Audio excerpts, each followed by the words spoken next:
반갑습니다. 경매 채널 김도현입니다.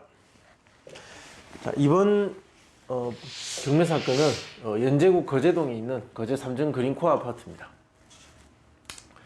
자, 이 사건은 대금을 한번 미납했습니다. 미납하고 다시 경매에 나왔습니다. 물론 이 사람이 다시 지금이라도 대금을 납부한다면 이 경매는 종결되겠죠. 이대로 끝나는 겁니다. 자, 보시면 거제동에 있는, 연제구 거제동에 있는 거제 삼정 그린코어 아파트, 1층이네요. 물건 종류는 아파트고 대지권은 25.67평입니다. 25.67평. 자, 건물, 토지 전부 매각입니다. 사건 접수가 2020년 5월 7일에 되었다. 지금 4월이니까 한 11개월 정도. 죄송합니다.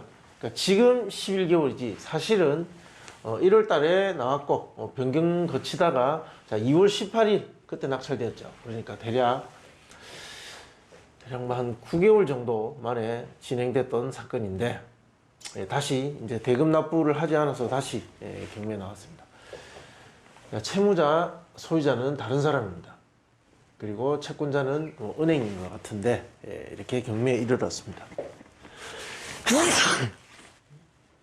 자, 보시면 감정가는 3억 1,700입니다. 자, 이 3억 1,700의 감정은 경매가 접수되었던 2020년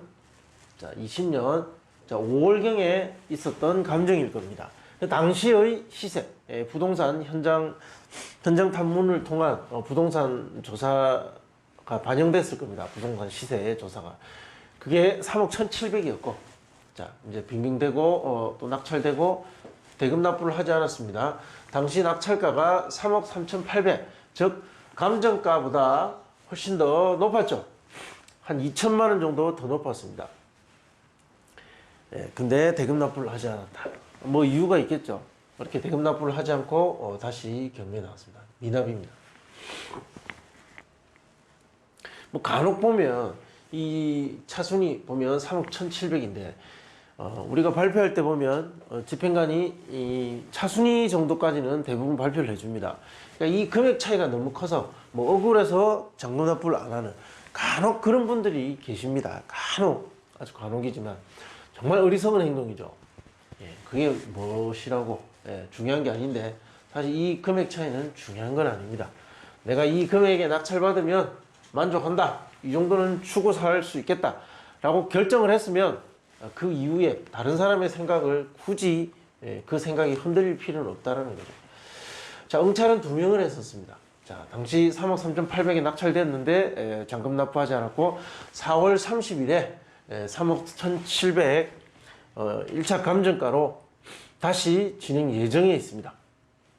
자, 문건 접수 내역 보시면, 자, 경매 사건이 접수되고 지금까지 이해관계자의 흔적, 누가 어떤 권리가 있다고 신고를 했는지를 한번 살펴보는 겁니다. 보통 보면 이러한 이해관계자 중 점유권과 관련된 이해관계자는 낙찰 이후 낙찰자에게 영향을 미칠 수도 있습니다. 그래서 사전에 어떤 사람이 있는지를 한번 살펴보는데, 대부분 교부 청구와 집행관, 감정인의 감정평가서 제출, 그 외에 기타 다른 이해관계자의 흔적은 보이지 않습니다. 가장 주의 깊게 봐야 될 것이 유치권 이런 문제죠. 현장조사. 폐문부재하여 안내문을 우편함에 넣어두고 왔으나 연락이 없다. 임대차 관계를 알 수 없다. 전입세대 연락 내역을 해보니까 소유자 세대가 전입돼 있더라. 그러니까 주인 세대가 살고 있는 그런 집인 것 같습니다. 등기 현황 보시면 2002년에 소유권 현재 소유자가 가져왔고, 그리고 대출을 받았고, 추가 대출을 받았고, 이자를 내지 못하니까 경매에 나왔다. 아주 단순한 어떤 권리 관계입니다. 다 소멸이니까, 이 말소 기준 권리 이후의 권리는 전부 소멸이니까 특별히 중요한 권리자는 없습니다. 여기서 중요한 일은 낙찰자 입장에서 자신에게 영향을 줄 수 있는, 모두 소멸되지 않고 남아서 뭔가 영향을 줄 수 있는 그러한 권리를 말합니다. 자, 부동산 관련해서 낙찰받으면 인수할 수 있는 내용에 대해서 한번 살펴보면, 조금 전에 보셨다시피 등기사항은 인수할 것이 없습니다. 자, 관리비 연체 가능성이 충분히 있습니다. 이건 확인하면서 관리비 연체가 어느 정도 있는지 확인 꼭 해보셔야 됩니다. 그리고 공과금 관리비에 포함인데 이것도 확인해 보셔야 되고요.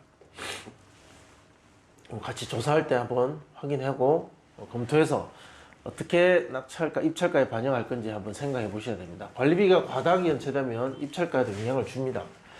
임차인 없죠. 점유자는 소유권자 그 세대가 점유하고 있는 것으로 추정됩니다. 명도계획. 자, 그러면 소유자 세대를 상대로 인도명령을 신청하게 되고 예상기간은 1에서 약 3개월 정도 소요가 됩니다.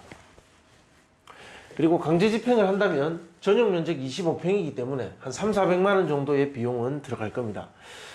따라서 명도 소송 가능성은 희박하지만, 자, 이 비용을 강제집행을 하게 될 비용을 이것을 그냥 이사비용으로 지불하고 협의를 해서, 잘 협의해서 그렇게 명도할 것을 저는 권장합니다.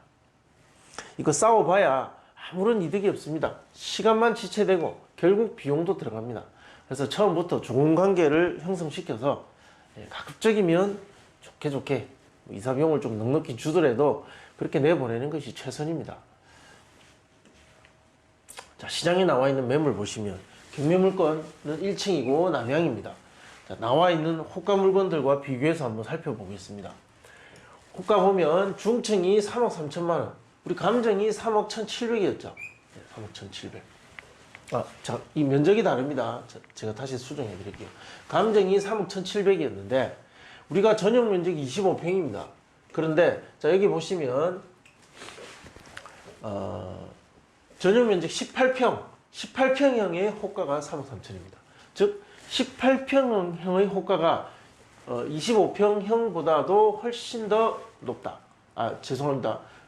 훨씬은 아니고요. 좀 더 높은 상황입니다.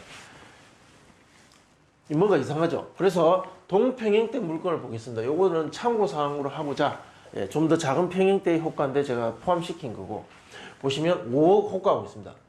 5억. 고층, 중층 4억 5천, 고층 5억, 중층 4억 5천, 중층 4억 5천 5백. 자, 지금 호가되고 있는 거 보시면 25평형은 중층이 4억 5,500, 5천 정도입니다. 고층은 5억 정도 호가고, 자, 4억 5천. 우리 물건은 1층이죠, 1층. 아마 이 아파트 물건 중에서 가장 가격이 싼, 호가도 쌀 것이고, 실제 거래가도 싸게 돼요. 중층이 4억 5천이면, 1층 정도는 한 4억 정도, 그렇게 짐작은 할 수 있죠. 그럼 실제 이것이 맞는지, 4억 정도 가는 게 맞는지를 실거래가를 한번 보면, 2021년에 실제 거래됐던 가격이 하나가 있습니다. 17층. 고층인데 5억 5천이었다. 자, 근데 이것은, 우리 그 경매 물건의 면적이 아니라 좀 더 큰 40평대의 물건이었다. 그러니까 즉, 더 큰 면적은 실제로 거래가를 5억대를 기록을 하지만, 우리 전용 면적 25평은 대략 35평형인가 그렇습니다.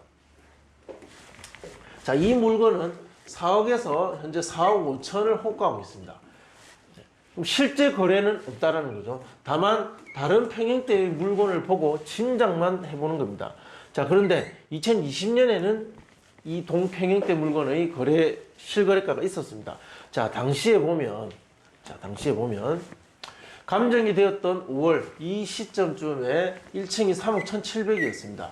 다른 층 보면 3억 2,800, 3억 3천 비슷하게 되죠. 즉 3억 1,700이라는 1층의 감정가는 적당한 수준, 적정 가격 범위 내에 있다라고 보시면 되고, 자, 이것이 9월 정도에 오면서 가격이 올랐습니다. 별로 거래가 없던 물건들이 3억 6천, 3억 초반에서 3억 중반까지 이루어지다가 11월에 오면서 3억 6,800, 3억 6천, 그리고 12월에 와서 3억 9천, 3억 6,500, 이제 3억 9천 후반대까지 이제 가게 되는 거죠. 그리고 거래가 없습니다.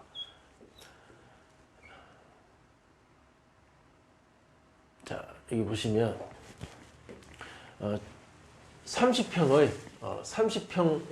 평당 거래 가격이 작년에 거래된 거 보면 1,000에서 1,100만 원 정도 거래가 됐습니다. 1,000에서 1,100만 원 정도.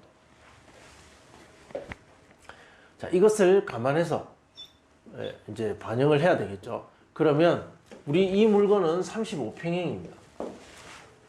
35평형. 자, 1,000에서 1,100만 원 정도가 실제 거래가 되었던 작년에 기록을 했던 가격이다. 자, 그러면 만약에 지금 이것이 다시 거래가 된다면 35평형이니까 최소한 3억 5천 정도. 3억 5천 정도는 될 것이고 1,100만 원 적용하면 대략 3억 9천입니다. 자, 근데 이것은 1층이죠. 1층입니다. 고층, 중층, 고층과 1층을 거래함에 있어서 그 층의 효용도 반영을 해야 되죠. 반영을 해야 됩니다. 자, 지금 다른 중층 이상은 4억 원을 넘습니다. 4억 원 이상 호가하고 있죠. 그래서 이것을 반영하면 대략 5천만 원 정도를 어느 정도 반영하면 이 정도 금액이 실제 거래가 가능한 금액이 아닐까라고 짐작이 되는 겁니다. 그러나 이것은 짐작일 뿐이고 실제 거래를 기록하지는 못했다는 거죠.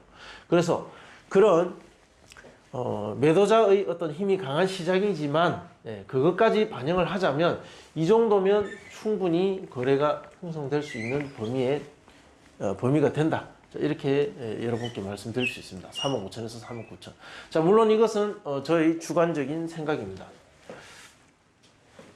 자, 인근 아파트 중 거래 사례를 보면 2021년 4월 14일 그리고 3월 18일 최근입니다. 최근에 거제 1차 현대 홈타운과 2차 현대 홈타운 있었습니다. 자, 전용 면적 18평, 25평 둘 다 동양이고 1차에 모두 낙찰되었고 12대 1, 8대 1 경쟁률을 기록했다. 뭐 20몇 대 1, 30몇 대 1의 아주 뭐 극적인 아주 드라마틱한 어떤 그런 경쟁률을 기록하진 않는다는 거죠. 그러니까 이 12대 1, 8대 1을 보면 쓸데없이 무조건 사들여야 되겠다는 어떤 투자자의 어떤 참여가 예상되는 그런 경쟁률은 아닙니다. 물론 그런 사람이 전혀 없다라는 것이 아니라 그 경쟁률 자체에서 알 수 있는, 짐작할 수 있는 시장 수요자들의 어떤 반응, 입찰 참여자들의 성향, 그들의 목적 이런 것들이 어느 정도는 예상이 된다는 거죠. 이 12명, 8명에 대한 하나하나를 다 알 수는 없지만 이 정도의 경쟁률이라면 실거주, 목적의 사람들이 주된 어떤 입찰, 그 입찰자들의 어떤 다수는 실거주 목적인 사람들이 대부분일 가능성이 높은 경쟁률이 이 정도의 경쟁률입니다. 따라서 그런 사람들끼리의 그 생각이 만나서 만들어낸 어떤 이 기록이죠. 감정가가 3억 1,500, 4억 2,800일 때, 자, 당시 거래 가능했던 금액이 이 정도 수준이었다.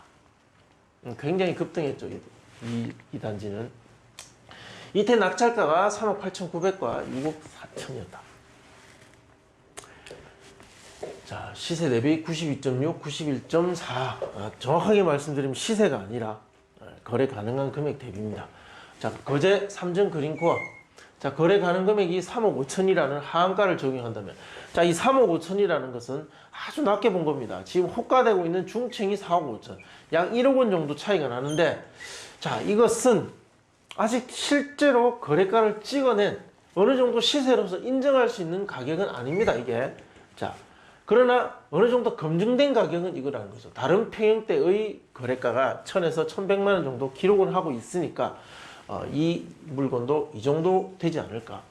1층이라는 것을 감안했을 때 이 정도 되지 않을까라는 예측이죠. 자, 이거 하한가 반영하면 3억 1,900 정도 됩니다.